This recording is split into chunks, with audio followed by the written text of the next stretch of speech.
तो सबसे पहले हम देखेंगे दादा साहब फाल्के पुरस्कार 2022 दोस्तों इस वर्ष 2022 में किसे दिया गया है। ठीक है, ये भी क्वेश्चन पूछा जा सकता है कि 2022 में किसे सम्मानित किया गया है। तो दोस्तों 2022 में आशा पारेख को जो है सम्मानित किया गया है। ठीक है, ये विजेता हैं 2022 में।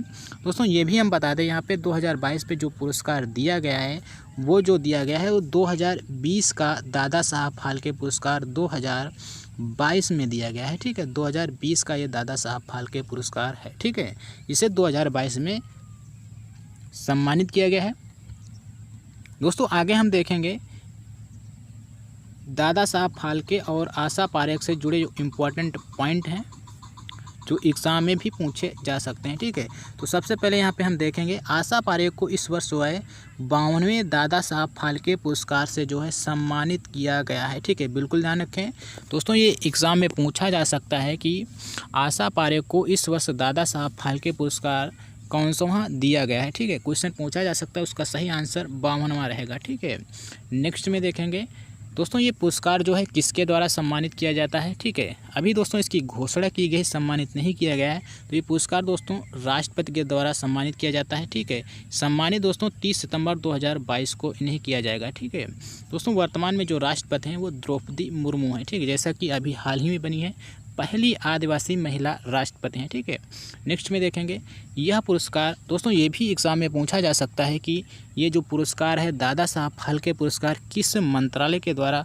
सम्मानित किया जाता है। तो ये केंद्रीय सूचना एवं प्रसारण मंत्रालय के द्वारा सम्मानित किया जाता है, या दिया जाता है या प्रदान किया जाता है। ठीक है, बिल्कुल ध्यान रखें दोस्तों। यहाँ पे देखेंगे इम्पॉर्टेंट जो ए पॉइंट है दोस्तों, जैसा कि आप जानते हैं कि जो अभी कई महिलाओं को जो है दादा साहब फाल्के पुरस्कार प्रदान किया गया है। ठीक है, या इससे पहले प्रदान किया जा चुका है।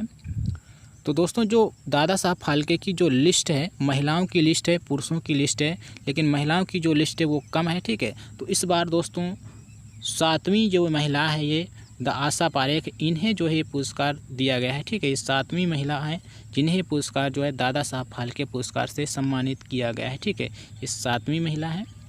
नेक्स्ट में देखेंगे वर्तमान में इनकी जो उम्र है वो 79 वर्ष है। ठीक है, 80 से एक कम। ठीक है, इनकी वर्तमान में जो उम्र है 80 से एक कम उम्र इनकी है। ठीक है, बिल्कुल ध्यान रखें। नेक्स्ट में देखेंगे आगे हम आशा पारेख का जन्म दोस्तों 2 अक्टूबर 1942 को मुंबई में हुआ था। मतलब महाराष्ट्र के जो राजधानी है मुंबई, वहीं पे इनका जो है जन्म हुआ था, महाराष्ट्र राज्य में। ठीक है, इस दोस्तों इनके करियर की बात करें, इन्होंने सिनेमा जगत में कब की शुरुआत की थी। तो 10 साल की उम्र में ही इन्होंने जो है सिनेमा जगत में अपनी शुरुआत की थी। ठीक है, इनकी सबसे पहली दोस्तों जो फिल्म थी, इन्होंने माँ फिल्म से अपने करियर की जो शुरुआत की थी। मतलब माँ फिल्म में अपना पहला रोल इन्होंने किया था। ठीक है, माँ फिल्म से शुरुआत किया था। दोस्तों यहाँ पे हम देखेंगे ये भी क्वेश्चन दोस्तों एग्ज़ाम में पूछा जाता है कि दादा साहब फाल्के पुरस्कार, पहला दादा साहब फाल्के पुरस्कार किसे दिया गया था। ठीक है, तो वह देविका रानी रोरिक को जो है सबसे पहला दादा साहब फाल्के पुरस्कार 1969 में दिया गया था। ठीक है, पहला दादा साहब फाल्के पुरस्कार। ये दोस्तों क्वेश्चन बहुत ही इम्पॉर्टेंट है, कई बार पूछा जा चुका है एग्जाम में। नेक्स्ट में देखेंगे दोस्तों आशा पारेख को 1992 में पद्मश्री पुरस्कार से भी दोस्तों सम्मानित किया जा चुका है। ठीक है, पद्मश्री पुरस्कार से 1992 में सम्मानित किया जा चुका है। नेक्स्ट में देखेंगे इनकी पहली फिल्म की बात करें दोस्तों, दिल दे के देखो। ठीक, इनकी पहली फिल्म है, इसमें मुख्य एक्टर की इन्होंने भूमिका निभाई थी। ठीक है, इनकी ये पहली फिल्म है। ठीक है, इनका जो है इस फिल्म में लीड रोल था। ठीक है, मुख्य रोल इन्होंने निभाया था। ठीक है, इसीलिए इनकी ये पहली फिल्म कही जाती है, दिल दे के देखो। ठीक है, मुख्य एक्टर की भूमिका इन्होंने निभाई थी। ठीक है, नेक्स्ट में जब देखेंगे तो फिल्म जो इनकी हैं, इन्होंने कई फिल्मों में काम किया है, बहुत सी फिल्में हैं। उनमें से जो हिट फिल्में हैं वो कटी पतंग, तीसरी मंजिल या कारमा। ठीक है, और भी दोस्तों जो फिल्में हैं वो हिट हैं। ठीक है, बिल्कुल। दादा साहब फाल्के पुरस्कार के बारे में देखेंगे, भारतीय सिनेमा के पितामह दादा साहब फाल्के की याद में पुरस्कार जो है हर वर्ष जो है पुरस्कार प्रदान किया जाता है। ठीक है, दादा साहब फाल्के पुरस्कार। नेक्स्ट में देखेंगे यह अवार्ड भारतीय सिनेमा का सबसे प्रतिष्ठित पुरस्कार है। ठीक है, भारतीय सिनेमा का सबसे बड़ा पुरस्कार कहा जाता है और सबसे प्रतिष्ठित पुरस्कार है, ठीक, सिनेमा जगत का। नेक्स्ट में देखेंगे इस अवार्ड की जो शुरुआत की गई थी 1969 में की गई थी। ठीक है, 1969 में इस पुरस्कार की शुरुआत की गई थी।